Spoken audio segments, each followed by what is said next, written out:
What's up, guys? It's your Supah Playaz back at it against your host, Tony G, bringing you another national champ winning deck right here. This guy went top 4, and it's our very own Supah player, Brian Samuel. Yeah, what up, what up? What up, dude? So, this man, I'm gonna call you the god of destruction now, man, because everyone keeps calling you like a wizard in the community. Everyone the keeps wizard. saying the wizard. This man comes up with the spice, and you've been like destroying your opponents. And this time, you always tell me I don't like playing the same deck at events, and you don't like playing meta. You're like me. We're like we always talk about it. And then this time, you actually brought Old Faithful back, and Yep. you use Beerus, man. Why did you run Beerus? Furious, right? Man, I've always loved the leader since it came out. I actually think the leader is really strong. It just, it just lacks that draw power on the flip side. But it's overall, in this meta, it's actually not that bad. The way that I have it built, it has pretty good matchups across the board. There are a couple rough matchups, but overall, it's pretty strong, man. This is the red-blue version. It's actually kind of like, you can kind of make it a tricolor, but it's dominantly red-blue. Gotcha. All right, let's run it. Through it, and let's see. I'm gonna start off with the unisons. I don't know if you have yours open, but Here we have Jiren, Legend of Universe 11, and you only run one of course, your signature, one of everything, and then Piccolo Junior, Descendant of the King. How come you run those two, man? Well, Piccolo Junior is it's probably probably not the best red unison there is out right now. Just the fact it's pretty much a baby unison, except it's a turn earlier. You draw a card every turn. It's actually something that Beerus lacked, which was the draw power, especially once you're awakened. So even though you awaken and your draw engine's done, you can still draw with this guy consistently. The deck also brings a lot of pressure when it really wants to. So Piccolo's effect to be able to KO counters, 15k power or less is actually very strong. It's really against decks like Mecha, decks that are just trying to stall. It's really good against. The Jiren is just, everybody knows like how the Dark Broly unison, that one's super strong too. Jiren is almost equally as strong as that. It's once it's out there, you can't really remove it unless you have like the new Kai, the secret rare. You're not really gonna take it off the board. I play a 4-1 split just because the Piccolo is more important. It's more important to get it off early in this deck, but Jiren just, it put in a lot of work over this past tournament as well. Yeah, I saw it, man. I saw you wrecking with this guy. And then obviously, let's talk about the extra cards right now since they're all like right next to each other. We're going to talk about Senzu Bean, F4. Is that all you got at 1? Violent Rays. Why those? Like, what's the theory behind those 3, obviously? Well, the Bean is pretty much just all faithful, since set 1. It's just good against aggro. It's also good to either press the rivals on offense or defend yourself very well in this deck. There's decks that go wide, it's Senzu Bean. Is that all you got? Was just kind of like a last second? Is all you got in Denial of Hope were just last second kind of just throw-ins, just tech cards? To be honest with you, they're both really good against launch. They're both, Denial of Hope has its uses against almost any decks, except for maybe the exception of Dark Broly.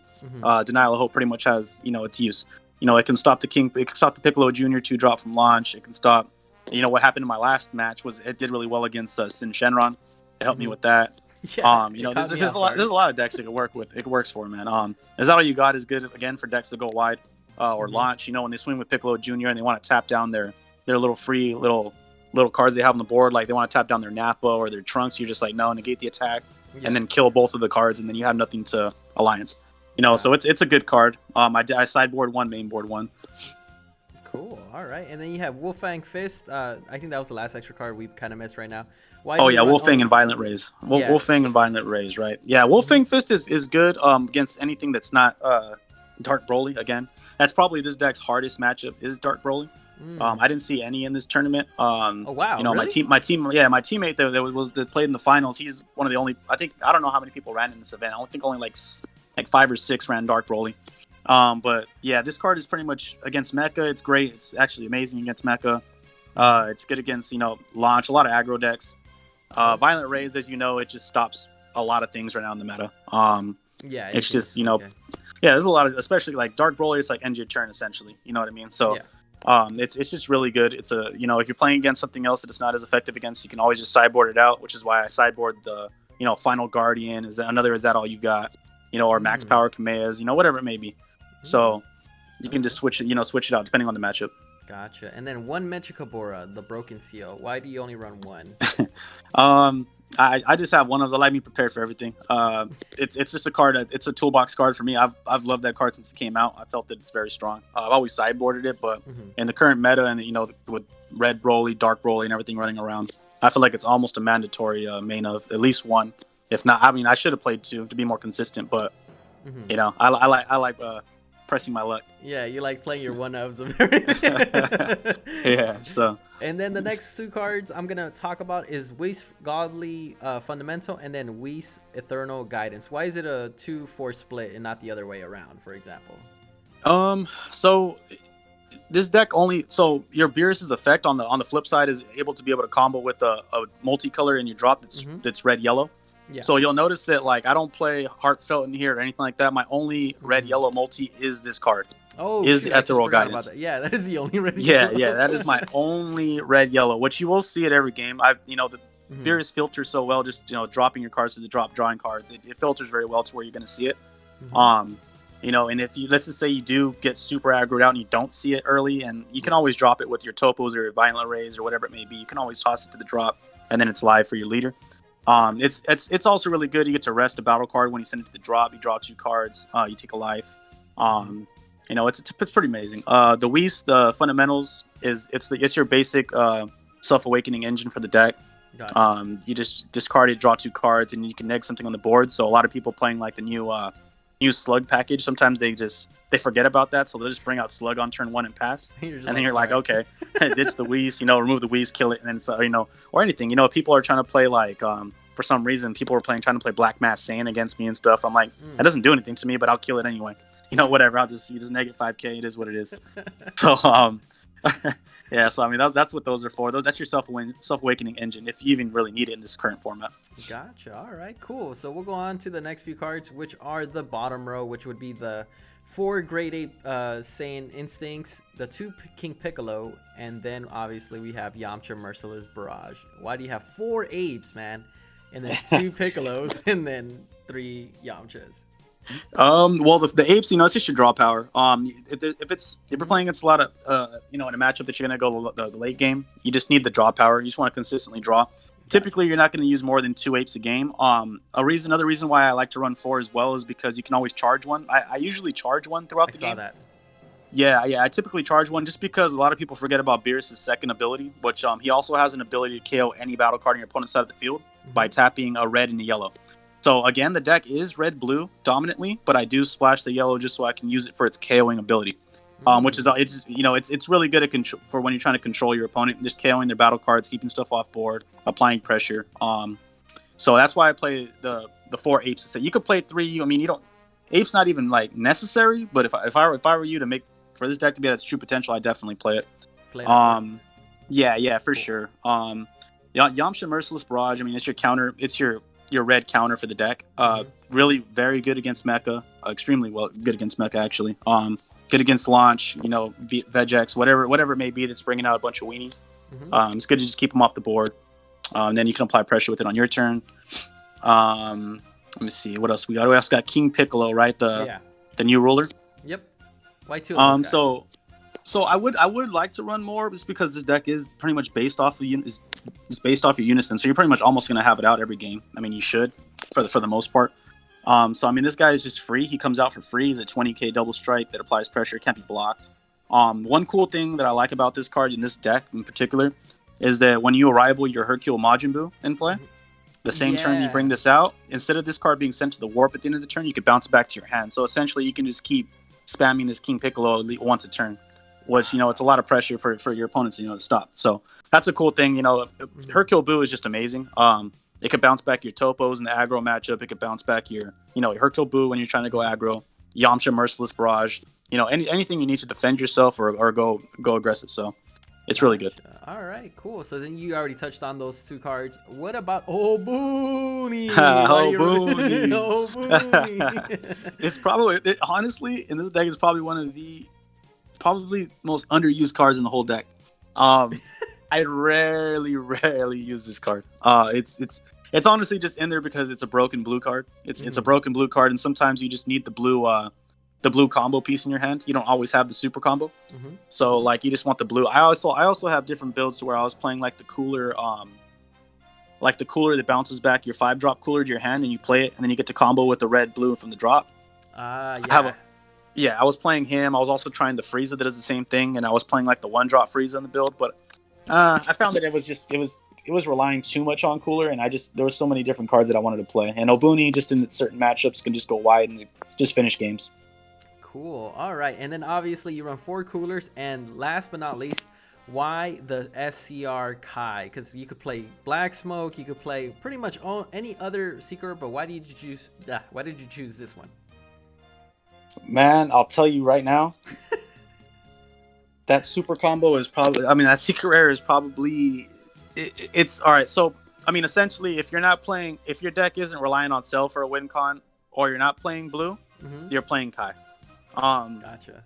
Kai is literally probably the most busted secret rare in the set. So I'll give you a little market watch right now in advance. If you don't have it, pick it up.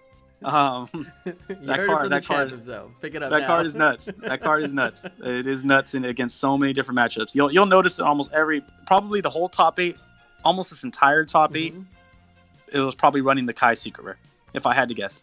A lot of them, majority, if not, if Mecha was playing obviously Cell, but like Figs was running the Kai secret rare too. He wasn't even running Cell. Good thing people are actually switching over to that now. They're just making Mecha a little more aggressive and not relying on Cell as much. They're making it more aggressive and playing the Kai in it. So, it's a good choice. I would never do that. I feel like Yellow has to run Cell, but that's just me. But this is definitely a broken secret rare.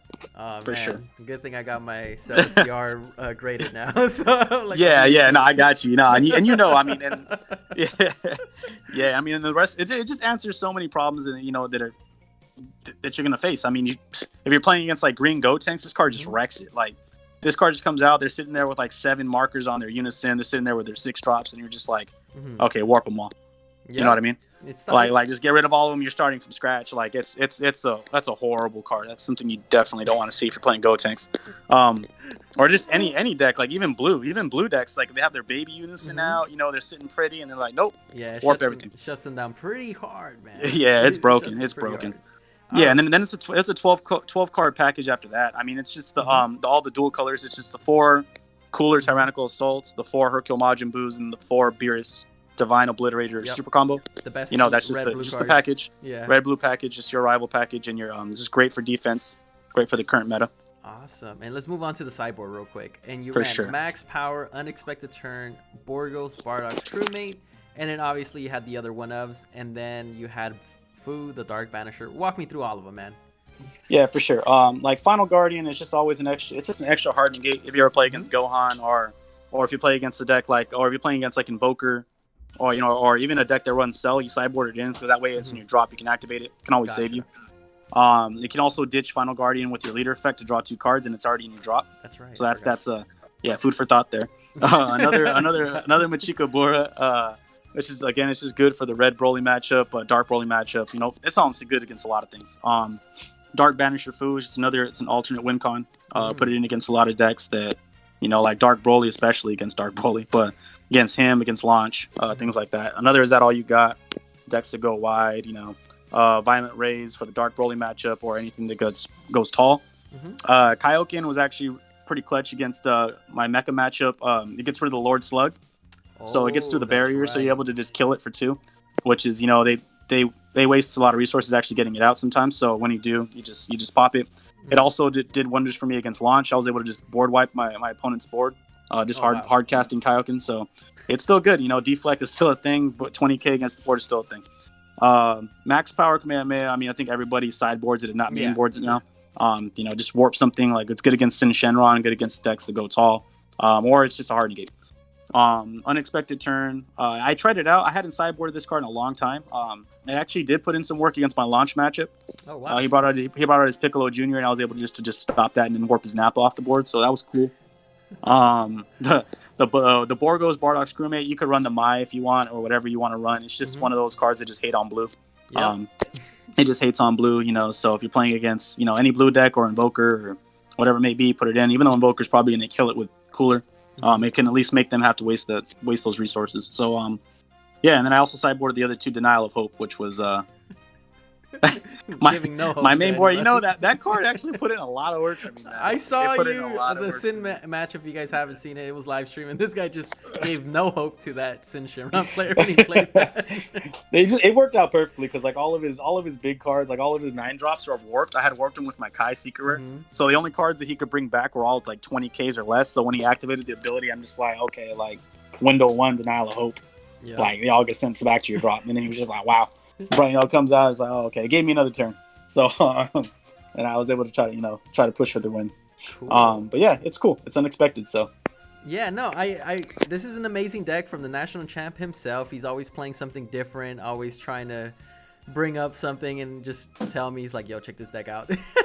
And then I see you win. And you start winning. Yeah, no, I definitely recommend it. If there's something you guys want to kind of go outside the box and not play, your typical meta deck, this deck actually has fairly good matchups, and you'd be surprised. So, just give it a try. Don't knock it at first. Again, this deck actually requires you to think. It's not a no-brain deck. This is not Broly. This is not VJax. This is a deck that actually requires you to think. So don't knock it. If you lose your first couple matches with it, just keep practicing, and you'll see the potential. All right, that's the advice I can get you, because I had some people be like, "Hey man, I tried that deck and I just keep getting bopped." It's hot like, garbage. like come on, dude. Like I literally just beat down every meta deck I played yesterday. So just letting you know, it's winnable. You know what I mean? It's all dependent on the pilot. Just practice with it. For sure, man. Last minute shout outs before we sign off. Nah, man, you already know. Super Playaz, we got there. Me and Daniel made top cut. Shout out to the whole team. Everybody put in work. All you guys for commentating. Shout out to our sponsor, Ultimate Guard, for core for that event. It was amazing. And yeah, you already know. All right, guys. So there you have it from the champ himself. Pick up Red Beerus, pick up that secret rare, and like we always say, y'all stay Supah, baby. Supah.